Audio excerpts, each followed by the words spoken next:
যেতে আবার আসতেছে বাবা, তার লোক তো যাচ্ছে। এবার আমি কি জানবো, আমি আমার তো উন্না থাকে, গায়ে মাথায় কাপড় থাকে, তো সেখানে দাঁত কাছে হাতে আমার ব্যাগ আছে, তার জন্য এনে গেল। তার একজন বসে বসে বাবা বাইকে ফোন করতেছে, তাও দেখলাম ঝপাকা নিয়ে বল বাবা কোন এনে ঘরটা আছে বাবা, ওই ঘরটার কাছে। তারপর দেখতে যেতে কেউ ওরা জানে আমি কি করতাম, বুড়ো মানে কি করে জানতাম ডেনে পড়ে বাবা, আর নেমে পড়ে মোর আমার হাই কেমন আমি কাপড় ধরছি বলবে ছিয়ালি হচ্ছে চলে গেল, তাহলে ওকে আসে না মেয়েটা মতো কি হলে থাকুন না ঠাকুমা কি হলো বলে ভালো হাত ছিল ও বলে ওকে বেরোনো না তাহলে চা পাল্টাই।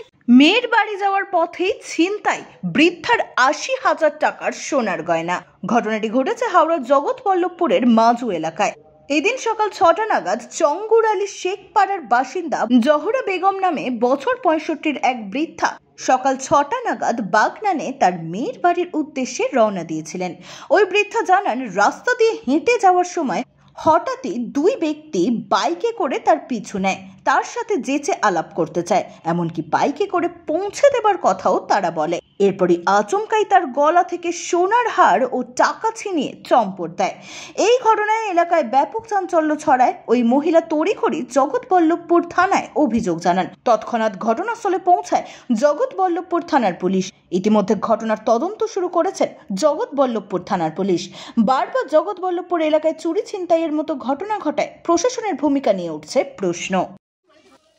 বলতে বাবা ফোন করছে, একজন ফোন করছে, আবার একজন যেতে আসছে তো ঝাপাক্কা নিয়ে পড়লো, নেমে পড়ে আমার গা ধান ছিঁড়ে গায়ে বাইকে উঠে পড়লো।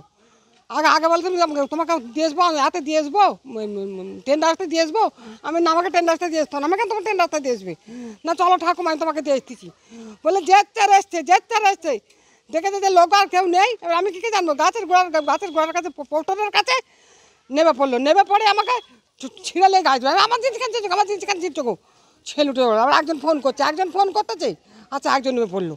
হ্যাঁ আমি চিন্তা করি একজন মুখটার মতন আর একজনের মুখ কালো মতন কানা মতন ছিল, দুজন। ব্যুরো রিপোর্ট, এক্সপোজ বার্তা।